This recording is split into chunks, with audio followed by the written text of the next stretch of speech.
Good morning, happy Sunday, happy part 3 of Vlogmas. So this morning I have to do a bit of teaching. I have 3 new online students to meet with today, which I'm really excited about. So right now I'm going to go prepare a bit for that, just make sure that I have all my materials in order, any of the music that they're working on, making sure I have copies of that so I can reference it, and also just planning out the rest of my day. I want to do some practicing, some editing, some organizing myself for Instagram, so let's go.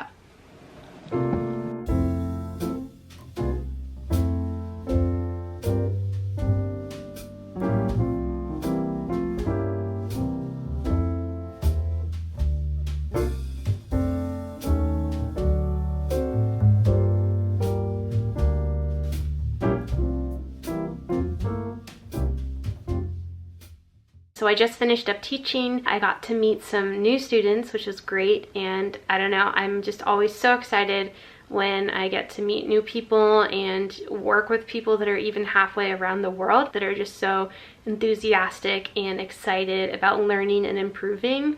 It's still really cool, and I don't think it will ever get old. So now I'm going to do some practicing for myself before it's too late and I lose any motivation.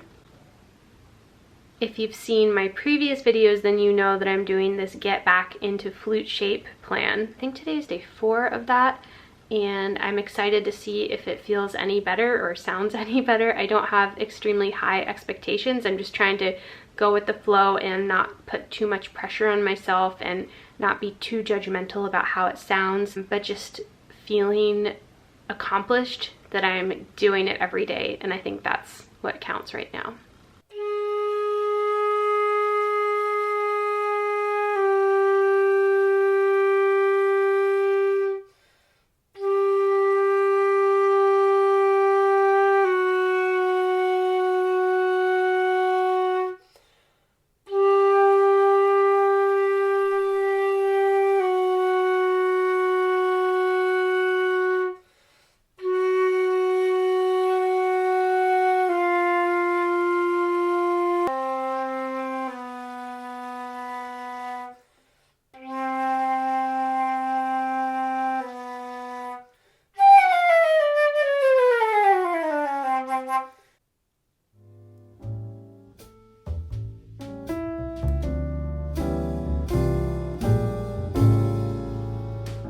Good morning. So it's about 9 a.m. I just went to the dermatologist because I thought it'd be great to book a really early appointment. And now I just stopped through the Dunkin' Donuts drive-thru because, you know, I'm a real YouTuber now, drinking brand name coffee in my car. It's my mom's car. Anyway, I thought I would try some holiday flavor because it's Vlogmas, you know. This is the gingerbread swirl. I would say, I don't know, I think I would give it a 2 out of 10. It tastes like chemicals, but you know, not in a good way, not like Diet Coke or something. So today I don't have any students, so I'm gonna try to focus on doing some stuff on my computer, and then I'm gonna work on trying to finish up some arrangements. I showed you guys my Nutcracker arrangement the other day, but that's unfortunately for piano, violin, and flute, and we don't have our beloved Santiago with us right now. That one will maybe be for next holiday season. So I think I'm gonna try to figure something out that I can do maybe for like multiple flutes and violin. Hopefully maybe with my friend Olivia. I think she is going to participate. I'm really enjoying my 30 minutes of practice a day. This is probably the most consistent that I've practiced in months.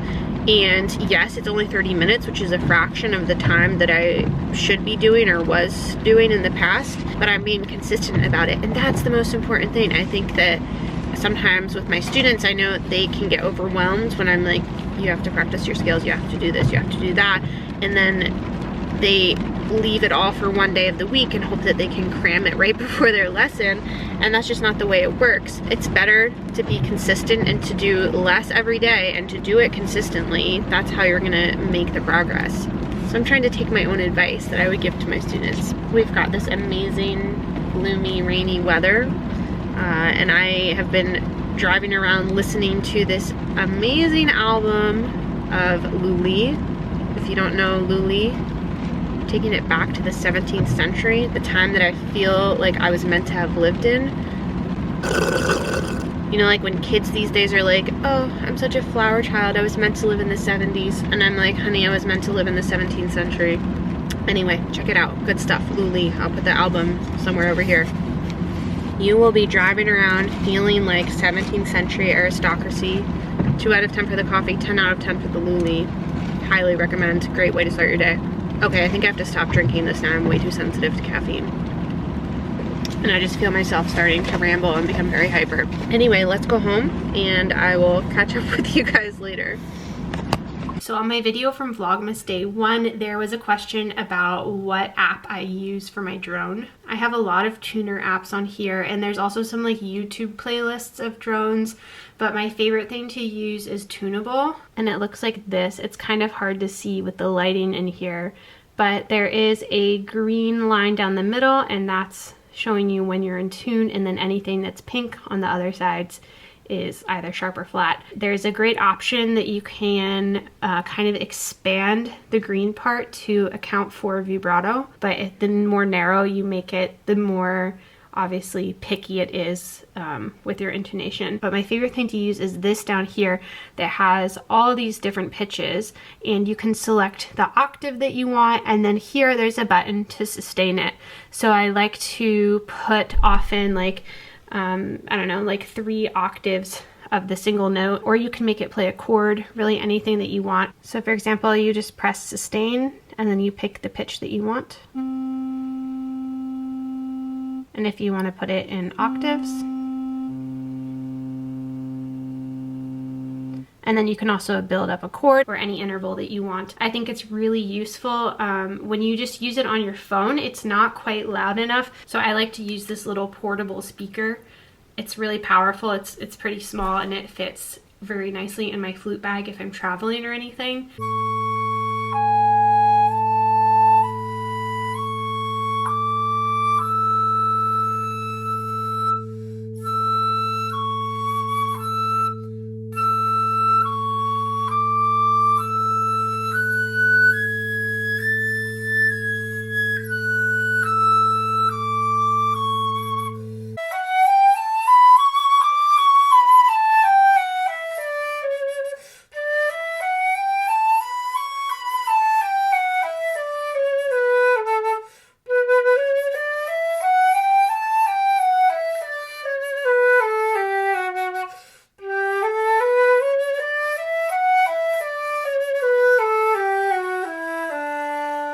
Good morning. So here I am once again in the car.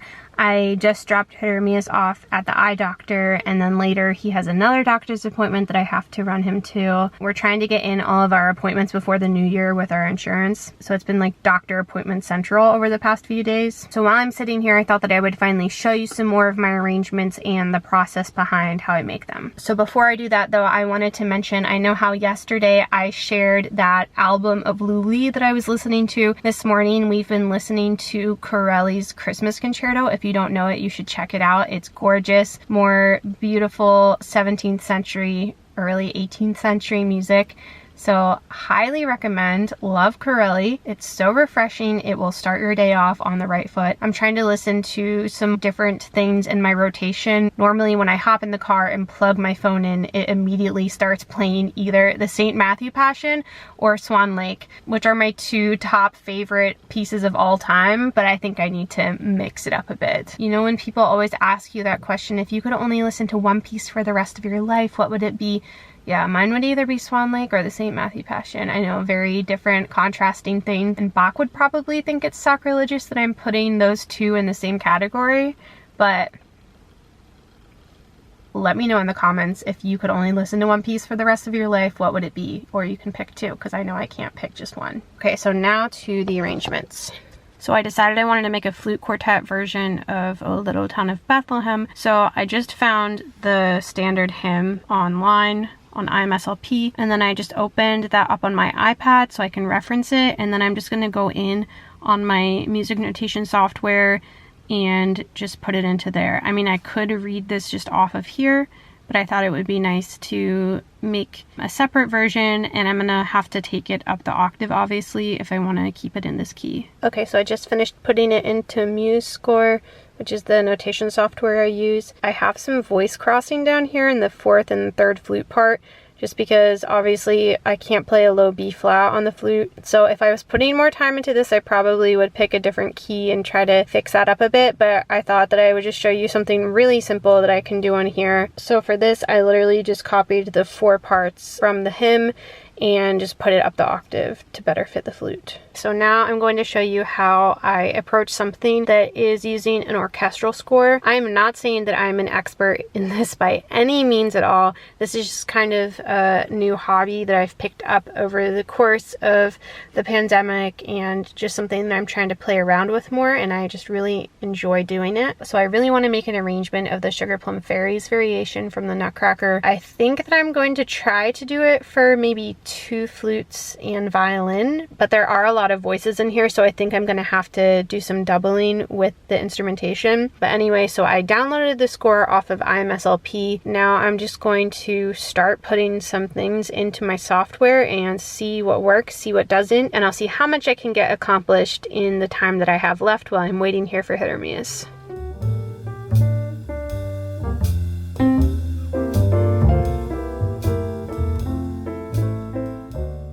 So I've been working for maybe the past 15-20 minutes, and I have about 8 completed measures. It took me a bit longer at the beginning, I think just because I was trying to figure out which parts I was going to put into which instruments. I started off with trying to figure this out with just 2 flutes and 1 violin part, but now, as you can see, I've ended up with 4 flute parts and 3 violin parts. Hermias and I are going to have to do some work recording over ourselves. So anyway, I decided that the pits here in the strings would work well over here in the violin parts. So here you can see how the cello and the bass are alternating with the violas on each 8th note beat. So instead of having Hermias play both the cello or the bass part and the viola part, I just added them here together into one violin part. And then the second violin part and the first violin part are exactly what I put here, but I just put it up the octave because obviously he cannot play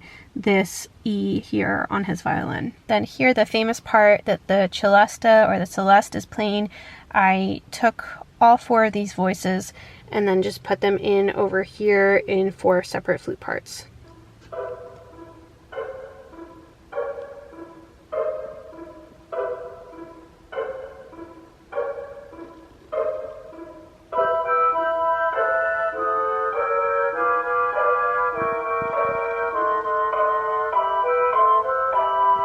Not quite sure yet what I'm going to do with this bass clarinet part up here. I don't know if I'm going to have to add in another violin part. I don't really want to do that to Hermias, but we'll see. So like I said, I'm not an expert, obviously, at orchestration or arrangement whatsoever. So I kind of just, see what works and what doesn't. Then the real test is going to play through it later and seeing how it fits in on our instruments and making any adjustments if necessary. So today is the final day of week 1 of my getting back into flute playing shape plan. I'm not sure if things are feeling much better at this point or if they're sounding any better, but I do know that the time that I'm spending practicing, the 30 minutes, is definitely going by a lot faster than it was in the beginning. The first day I was just like looking at my timer, just waiting for the time to pass because it just felt so difficult and just mentally really taxing. But now, at least, yesterday, the 30 minutes went by really quickly, so I think that that's like a bit of an indication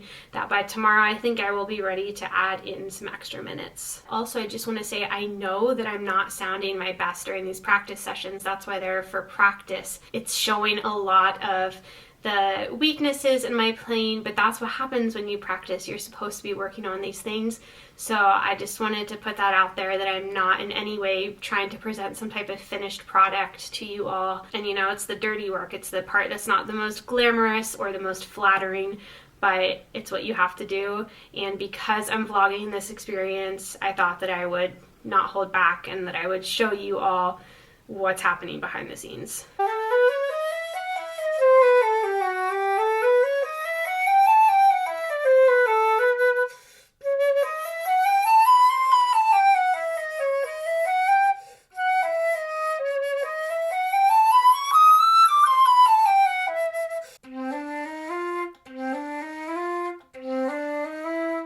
pad on my D key is like so sticky.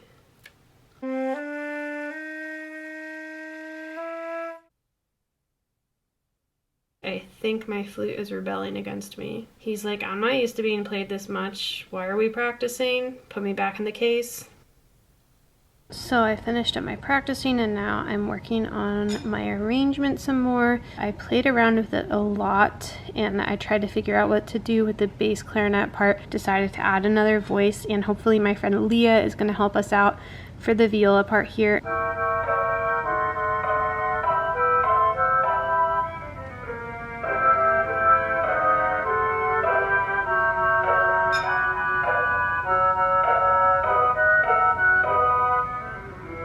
So I'm gonna work a bit more on this and then The Bachelorette! we're gonna watch The Bachelorette. It's double Bachelorette week. It was on last night and it's on again tonight. So Chris Harrison. It's a great social study. That's how I rationalize it. When I watch it, I'm just telling myself, I'm really studying human behavior. So anyway, thank you guys so much for watching this video. I hope that you are enjoying these vlogs. I'm having a great time making them for you every day. So I hope you're enjoying it just as much as me. I'll see you all in my next video. Goodbye. You can do the thing.